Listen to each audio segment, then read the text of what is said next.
Nguhaye ikaze nimba uhereye kare ugenda ubona uwitwa Nzungu ndetse n'uwitwa Eva, aho biri kugenda bivugwa ko uyu mugore bita Eva ashaka kwigarurira umugabo w'abandi cyangwa se yigaruriye umugabo w'abandi nk'uko amakuru yo hirya no hino agenda abitangaza, aho umugore wa Nzungu rwose yaje gutya aza ku rubuga rwa Instagram yandikaho amagambo ababaje yateye abantu benshi agahinda, aho yavuze ati kuri ubu ngubu rwose mwibagirwe Nyasafari Nyahumure wa Nzungu, ubu ngubu ni Eva wa Nzungu, aho rwose byakomeje kugenda bibabaza abantu benshi rwose bakavuga amagambo asa nkaho agaragaza akababaro batewe n'uyu mugabo bita Nzungu, nkaho bari bamwizeye cyangwa se yari umugabo usa nkaho ari icyitegererezo, dore ko iyo uvuze ubundi Nzungu ntushyiraho piyaniste rwose uba ubyishe, kubera ko uyu mugabo yakunzwe cyane ku mbuga za Instagram ndetse na za YouTube, agaragara afite ubuhanga budasanzwe bwo gucuranga ndetse no kuririmba.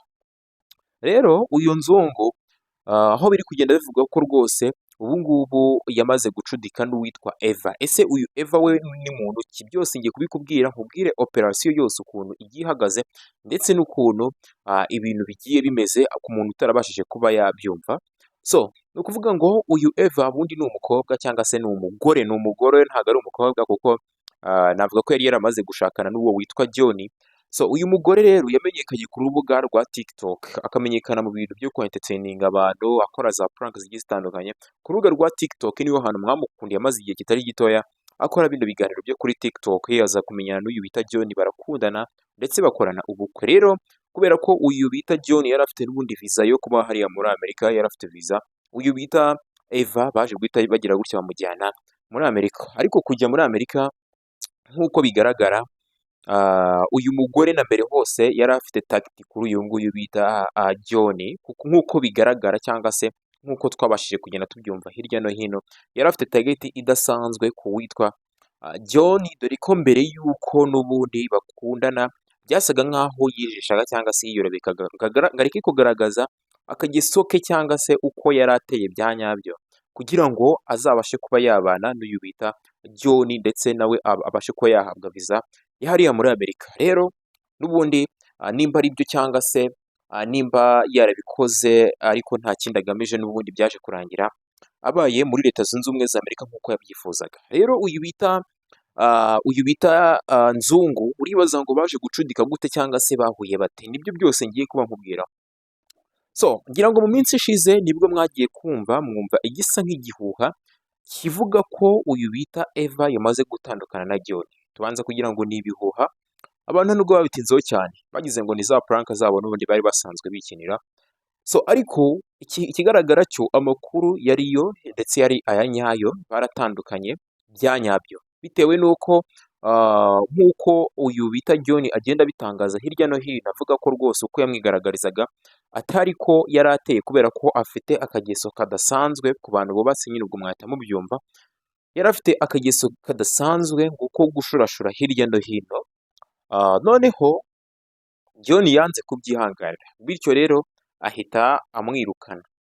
Urumva iyo urugo rutameze neza, umugore ashobora gukuramo ake karenge cyangwa se umugabo ashobora gukuramo ake karenge. Rero kuko nta handi uyu bita Eva yari afite kuba yajya, urumva nk'umuntu wageze muri Amerika hababaye gutyo kandi yanahageze afite tageti, ntabwo ari ukuvuga ngo yari akunze uyu bita John.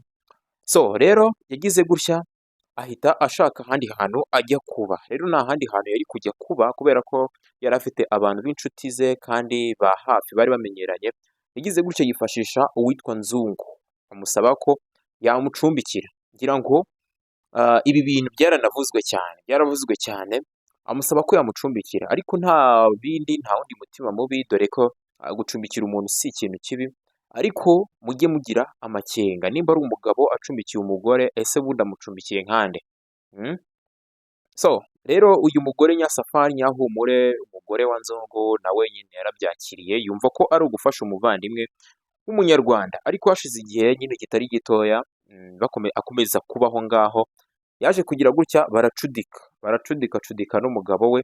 Ubwo ntago sinzi indwara abagabo bagira, ukuntu atabasha kwihanganira kubona umugore mu nzu, ubwo n'umugore wasanga hari ukundi nawe yamwitwaragaho, birangira nyine n'ubundi birangira amuciye inyuma. Niko kuza rero Nyasafari, uwo bita Nyasafari, niko kuza kuri uru rubuga rwa Instagram yandikaho rwose ko we n'uwo bita Nzungu rwose kuri ubu ngubu byamaze kuba byarangira bitewe n'uko ari kumuca inyuma ku witwa Eva.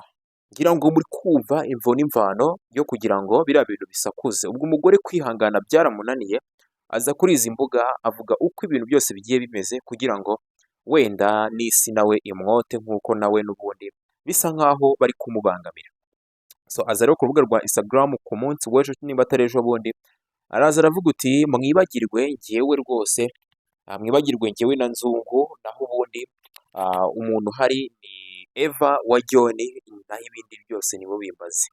Ni muri urwo rwego n'ubundi byagiye biba ibiganiro byinshi ku mbuga za TikTok ndetse n'ahandi hagiye hatandukanye, yaba za Twitter, za Space hose. Uyu mugore yakunze kugenda agaragaza agahinda kenshi yatewe n'uyu bita Nzungu. Ni amafoto mwagiye mukunda kubona kenshi hirya no hino bigaragaza yuko Nzungu rwose akundanye n'umugore we bita Nyasafari, ariko kuri ubu ngubu navuga ko bisa nk'aho biri mu nzira ndetse bari mu nzira bagenda banatandukana. Ni couple yari yarakunzwe ndetse yarishimiwe n'abantu batari bakeya, ariko urumva ko byibuze ingo zo muri iyi minsi ntabwo byoroshye. Ingo zo muri iyi minsi kubaka ukabona urugo rukomeye ni ibintu rwose bitoroshye, ni ibintu bitoroshye bitewe n'uko abagore barahindutse n'abagabo ndetse navuga ko nabo bahindutse, ingeso zabaye ingeso.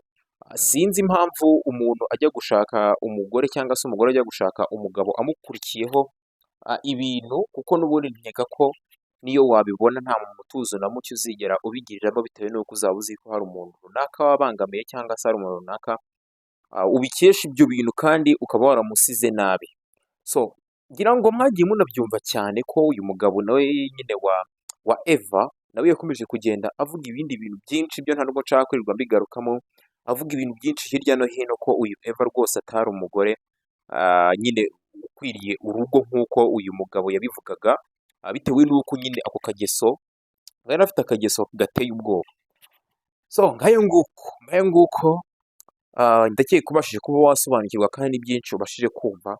Nimba nawe ukunda Kigali Heart Celebs Entertainment cyangwa se nimba ubashije kutubana nonaha ukabura dukunze, kanda subscribe kugira ngo tujye tubana umunsi ku wundi, kugira ngo tujye tubana mu biganiro by'abasitari. Niyo mpamvu nanjye kubwiye iyo nkuru kugira ngo ujye ukomeza uryoherwe n'ibiganiro byacu bya buri munsi. Ngerageje kuyikubwira muri makeya, ariko hari n'ahandi uri buze kugenda wumve byinshi, ibindi byinshi bigiye bitandukanye.